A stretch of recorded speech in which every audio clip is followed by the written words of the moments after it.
So, Shalach. I'm going to start by reminding you something.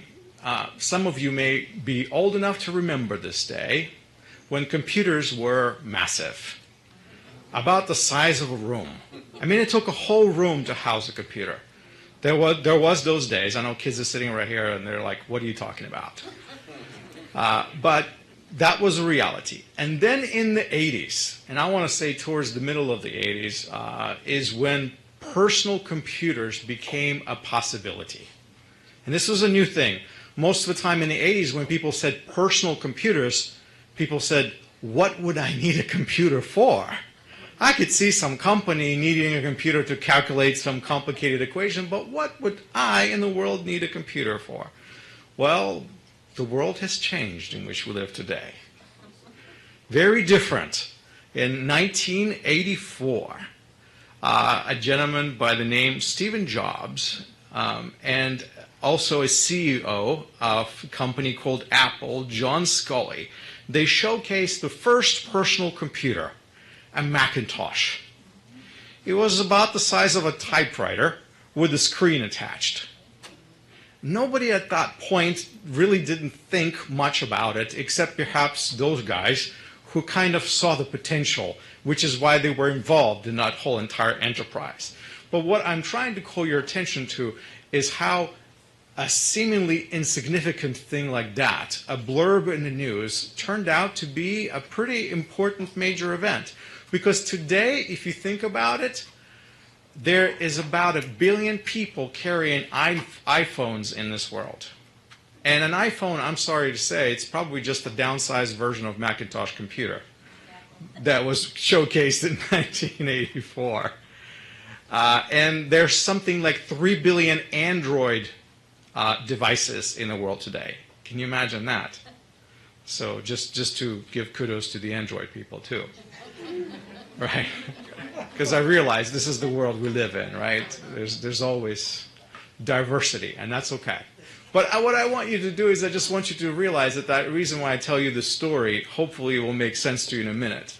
At that moment, they probably did not think about the impact that they were going to have upon the world. This is a pretty major impact. We're talking about billions of people using these personal computing devices. Now, in this passage, Shalach, that we read, we have a story about Moses sending out his scouts to survey the land. A very simple mission, seemingly mundane.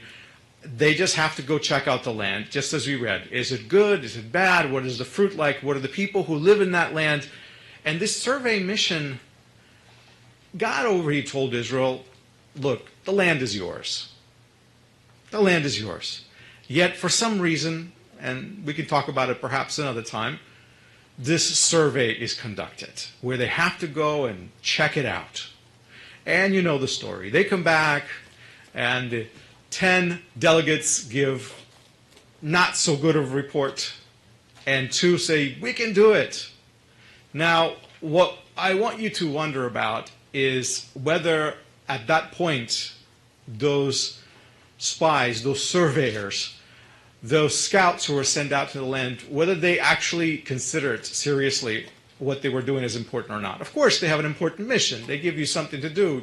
You take it with responsibility. But did they realize that what they are going to bring back as a report, it's going to change the course of Israel's history? It is going to change their entire generation. Because you know what happened.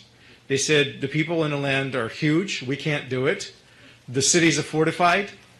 And because of that, an entire generation died out in the wilderness.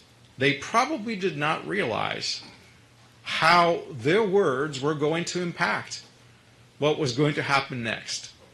So they were doubtful. They did not trust God's promises after all the things that they have seen. Now, in a way, I want you to think about it. Each one of us has our own personal scouting experience. From time to time, you and I have to check things out. From time to time, you and I have to survey things.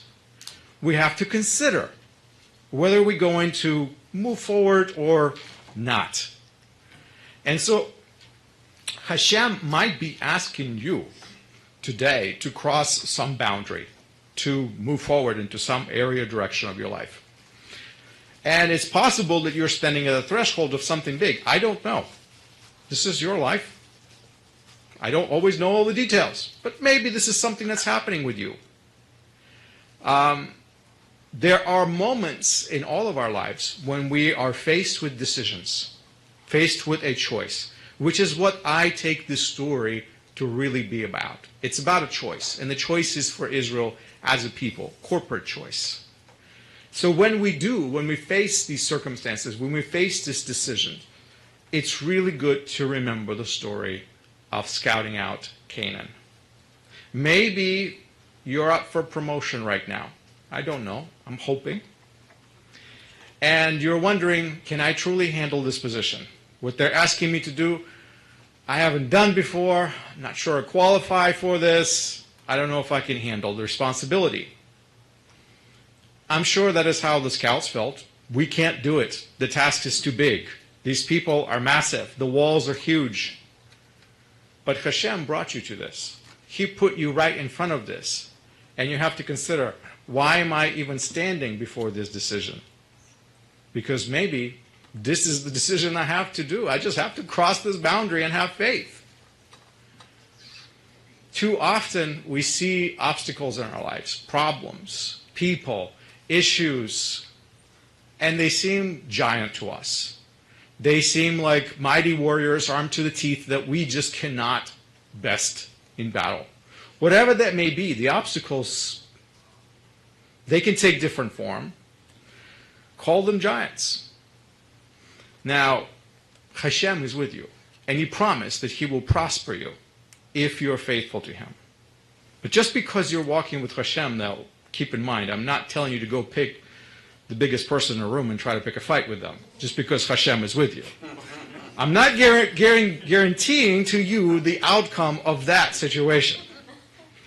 Hashem also has given you some sechel, some brain power to think and logically consider the consequences. But what I'm trying to say, if you are walking with Hashem and He brought you to the threshold of a decision, and you're standing right there on a threshold of something amazing, something wonderful, something good, something He's promised to you, have trust and move forward. Don't doubt yourself in a moment like that. Whatever obstacles there are, if Hashem brought you to that point, they're irrelevant. He's already dealt with them. You just have to trust that He has taken care of the situation. He has gone ahead of you. So in the end, I think that we all have our Canaans. We all have our moments where we have to take a survey, make a decision. We all have to check out the landscape before we jump into something. That's just sensible. But I'm not even suggesting that you're Steve Jobs or Bill Gates, that what you're about to do is going to impact the lives of billions of people. You know what? If it just impacts your life and the life of your family, that's good enough. That's important enough. Because I believe that Hashem cares about you and your family and your life right now. If your life is going to be transformed, that's significant enough.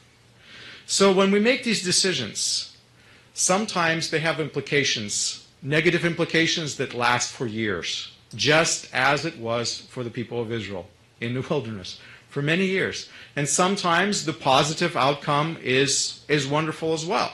And it has a huge impact. It changes everything for you, for your family. Don't let the scouting sway you away from the path that the Lord has placed before you. If there is a brighter future out there, do not allow it to be deterred from you. Don't be swayed. Success, transformation, the kind of benefit that you may reap may not even be a physical benefit. A lot of times people think of success in a kind of a physical terms, but it could be a spiritual benefit as well. Do not be deterred by that. Do not allow fear or depression defeat you. Those giants, those circumstances, they're not important if the Lord is walking with you. You can push through this. So don't lose sight of the fact that if Hashem is walking with you and you're walking with Hashem, He's leading you. and if you're listening to his voice, then you're not really doing it in your own strength. Because in your own strength, Israelites could not have taken all those walled cities and defeated all those people. God has done it for them. Recognize that Hashem is real and he is involved in your life. Just as Israel, standing in front of the promised land, trust and move forward with confidence and go and possess your Canaan today. Shabbat Shalom.